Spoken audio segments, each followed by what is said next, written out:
name is Erin Micklow, and I'm here with Linda Ramone. Hi. Thank you so much for having us here at your beautiful home. So this is a really cool piece. This is Johnny Ramone by Dee Dee Ramone. So when Johnny and Dee Dee were still alive, Dee Dee tried to sell this painting to Johnny for $50. And Johnny said, no way, I'm not paying you $50 for it. You made my guitar backwards on purpose. That's a great piece of the Ramones by Shag. Of course, the favorite room of the house is the Elvis Room. All collectibles. LMP was Johnny and mine best friend, and he was best friend at her wedding to Nick Cage, since they met at the house here at Ramones Ranch. This is a nice jukebox that our pal Vinnie Gallo gave, and it's pretty amazing. And yes, it plays Elvis, the king. That's all right for you. That's all right, Mama. Just any way you do it, that's all right. All that are written out by Johnny. That's all right. Shepard Fairey, really great friend of mine, and he designed this of Johnny and Joe Strummer. Posters all around, and then rock and roll posters. And now we walk down the hallway of Capri, and we have some all just amazing posters. This is, of course, Vincent Gallo, Buffalo 66, very rare with the glitter. And here's some cool stuff in the rock and roll room. The pinhead dress, one of Johnny's guitars, some autographed Ramone bats, poster of Wendy O from the Plasmatics, one of Johnny's favorite bands to watch at CBGB's, and just a whole bunch of collectibles. Here's some Andy Gore dolls.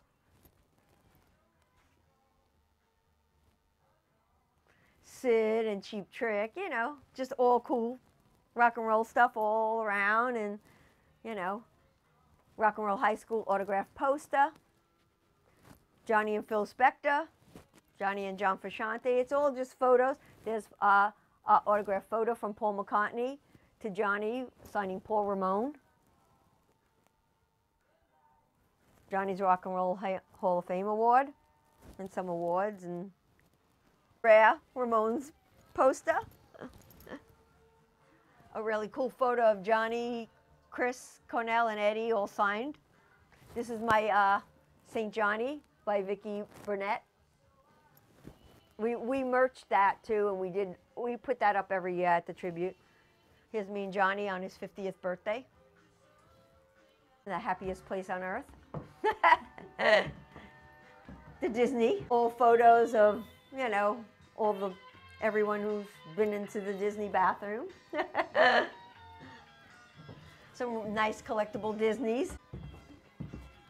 There's so much to look at and take in. It's so colorful. When me and Johnny were living in Chelsea in a one bedroom, and he decided one day he would retire, obviously, the Ramones were going to retire, we were like, we have to get a house so you could have theme rooms. Yeah. And all along, though, while we lived in Chelsea, we both collected movie posters. I collected dolls.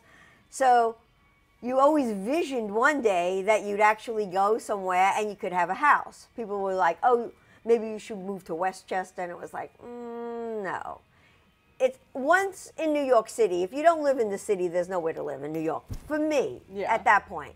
So Westchester was out, and it was getting closer to retirement, and Rob Zombie and Sherry convinced me and Johnny to LA was the place. Yeah. And it was. It's great. I love it. I love the weather. And when we went to look at houses out here, this was like our second house we looked at, and we were going to rent it. And we walked in and we were like, uh-oh, it has a kidney-shaped pool. Yeah. And to us, it was like, that was our favorite pool. Yeah. Like when we look through magazines and you look through old, like Hollywood houses, that was our favorite shaped pool.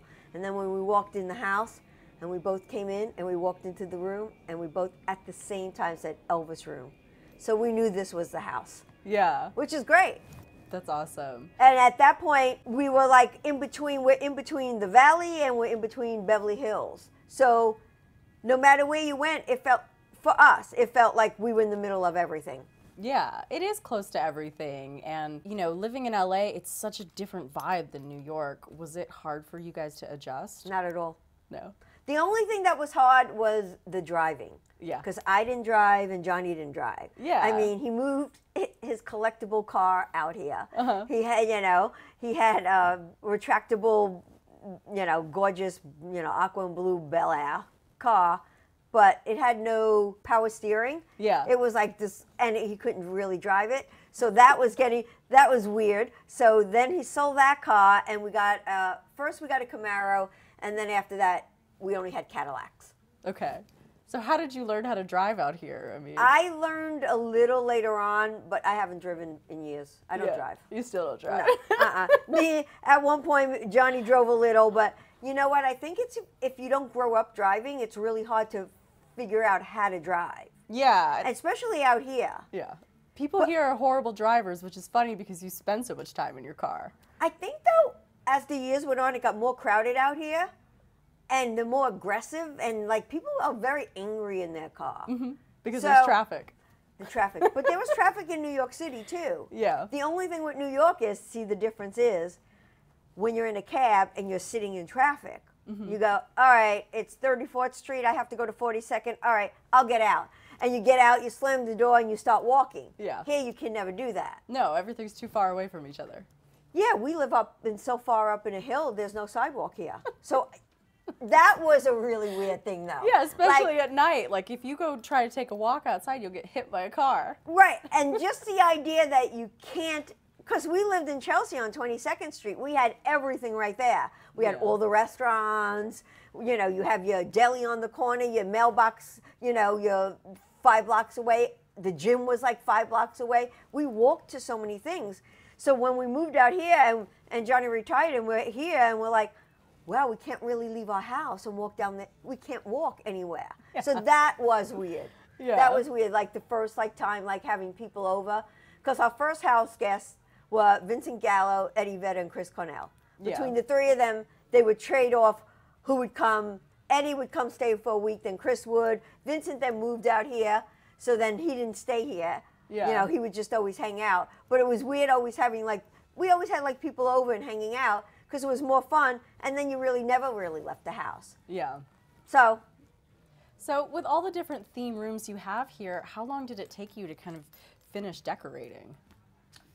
not very long at all. Really? No, and all the most of the movie posters that we had up from when we first moved here, people would be like, "Hey, you want to go out?" And Johnny's like, "No, I'm putting on the posters." So it took a little while.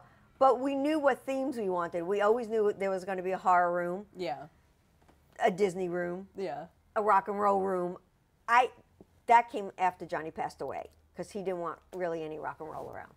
Really? Nope. Why? Nope. He just was so sick of He it? just didn't or- want. Yeah, he just didn't want to see the Ramones, and he just didn't. That was more his job then at that point, and he was retired.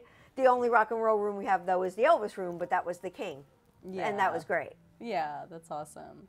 Well, so you run the Ramones estate alongside Joey Ramone's brother, Mickey Lee. Yeah. What goes into running the estate and keeping the legacy alive? Well, for me, it's different because I feel like when Johnny passed away, he left me his half of the Ramones. So I take it more to heart, whatever I do. Yeah. So, I mean, we try to do, what we think Ramone fans, reissuing the box sets, and they've been great. Yeah. And you try to get Ramone books together and stuff, but since both sides have to agree, it isn't always as easy. So that's why I've been really successful with the Johnny Ramone Tribute, which you come to, and it's grown. I mean, but I've always had really good luck with it because while Johnny was alive, we planned the statue unveiling. Really? Yeah, so while he was sick, Wayne Toth made a little bust of Johnny. Yeah. And Rob Zombie gave it to Johnny as a Christmas present because everybody would call him Legend. So Rob gave him this statue that said Legend. So it was this running joke. But then when Johnny got sick, Arturo was over and he said, "Oh, you should do a plaque." And we were like, "I don't want a plaque." And Yeah. then Johnny was always a huge John Wayne fan. Yeah. And we saw the John Wayne statue, and I was like, you know, with Rob, and we will do a statue. And that's when the statue came, and then Wayne did the statue for Johnny. But Johnny, along with all of us, planned the statue unveiling. Like, we Wow. knew we were going to do that. Yeah. And he was like, you know, just have all my friends talk, exactly how it went down, you Yeah. know. And Hollywood Forever, they've been great from the first day. And Yeah. while Johnny was still alive, Hollywood Forever came over.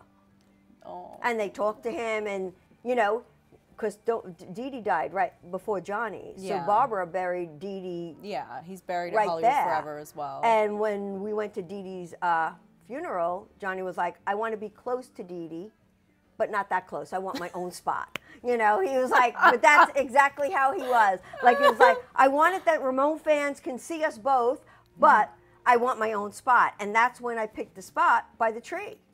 What made you choose, you know, Hollywood Forever over somewhere in New York? Well, because Dee Dee was there, and we already had been to Hollywood Forever, me and Johnny, Yeah. because our friend Jackie Getty had a party there Yeah. for like some diamond company. Yeah. And we've already been there. We went to a party, and Dee Dee was there. So we were already familiar with it. Yeah, You and it's a know? legendary place among a lot Yeah. of other legendary people that have passed. Which was another thing that Johnny was excited about, because he was very into Hollywood movies. You know, Yeah. from the 30s to the 40s to the 50s, you know, and horror movies, and he was very into all that. So it was a great place. And then the first year after the statue unveiling, which was amazing. So I had everybody's, you know, speaking at Johnny's statue unveiling. And then like a couple of months later, Noelle from Hollywood Forever said, oh, you know what?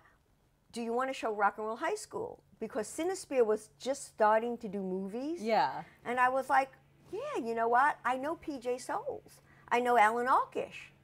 And guess what? I'll tell them to come down. Yeah. And Jonesy, from the Sex Pistols, obviously, he had his show on 103.1.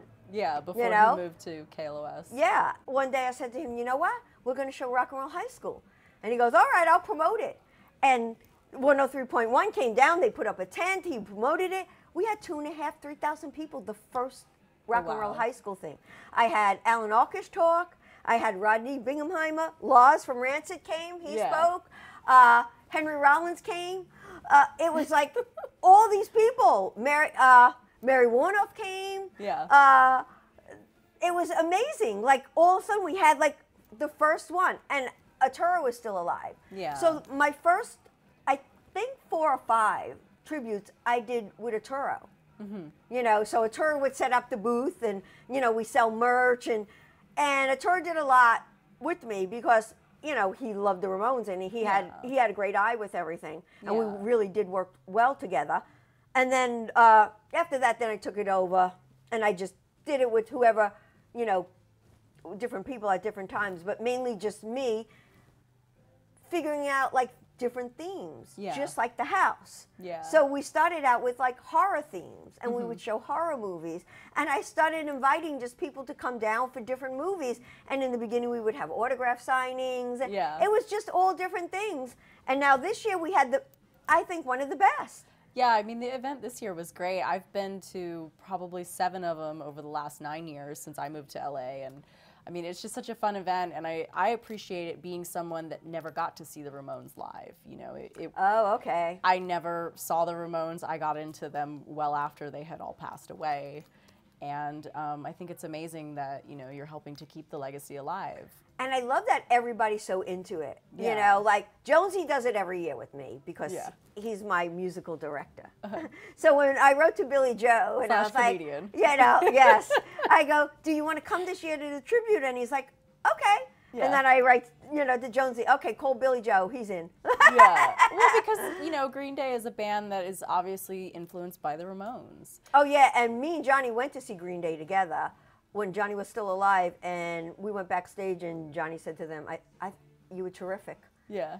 So, and they really were. They were really, it was like great to see, like, and you can't compare to what punk bands sold back then to what people sell now, Yeah. or back when Green Day came out, it was a different time, Yeah. you know? And they've been nothing but great. Or like even Rancid and all the other bands that came after. I mean, even on Lollapalooza, Lars and Tim would get up and sing 53rd and 3rd with the Ramones. Yeah. I mean, so everybody's friendly. So that's why I love the tribute, because each year, I mean, this year we had Morrissey in the audience clapping and Yeah. singing. Which was cool. I mean, it's just great for fans to like see all these different people, you know, everybody like getting along and, you know, Yeah. and we showed Barbarella. Yeah. Well, so for you, kind of what goes into planning an event like that? I mean, when you started lot putting of that work. on, yeah, I would imagine. It's a I lot mean, of work. especially seeing how it's grown over the years and how the event just continues to get better and better. Like, how early on do you start, and what's the I process? start like 3 months in Yeah. advance, just to figure out like what my theme is. Yeah. Like, and what's it going to be? Like What the film year are you gonna before, show? we showed Buffalo '66. Well, Yeah. obviously Vincent Gallo is Johnny and my best friend, so that was great. Yeah. It's always great having friends involved. This year, Cinesphere, along with me, we decided Barbarella because it looks pretty amazing on the screen. Yeah. So with that, I decided I'd do the exhibit inside. Yeah. And that's amazing for Ramone fans to see, because I really put like a lot of great collectibles. Yeah. And Shepard Fairey put in his paintings. I mean, this year I added in Joey's teapot, because I have the last teapot that Joey Yeah. used, Joey's last gloves, you know, because Yeah. Johnny gave them to Vincent Gallo. And that was some stuff too that was some of the pieces what was in the Grammy exhibit a couple years ago. Yeah. That was a limited not- run. Right. I got the pinhead mask that was the first time for that one, because I had Norman, he refurbished Yeah. that pinhead mask, because that was the mask used in the Substitute video. Yeah. So that was cool. And the pinhead dress I bought in an auction from Monty Melnick. You had to buy it back. I buy a lot of things back. Yeah. Because for me, having the things for Ramone fans to see is more important. Yeah. Like, what am I going to do? Monty had the dress. He decided to sell it. Yeah. They use R&R, who I know Bobby. Like, he comes to my house. I buy a lot of things back. Yeah. I bought 2 Johnny guitars back. I buy a lot of things. Yeah, back so that because you have them. I do Ramones exhibits. That's Yeah, what because otherwise they Johnny's get lost. left me his legacy to do a great job with it. Yeah. And to do a great job with it, sometimes you've got to buy back stuff that That's have been interesting. traded away or lost or. You've heard of the Ramones Museum in Berlin, Germany? Yeah, right? I've never been there yet, but It's amazing. They I've seem been a few to times. be pretty nice about everything, you know. Yeah. No, I've been a few times, and I know the owner. Flo. Flo Yeah. he's just, I was asking him his story, and he said that he was a fan and a collector, and then Yeah, he that's collects kinda, a lot of things. Yeah. He buys things too. I see what Flo gets, and Flo sees what I get.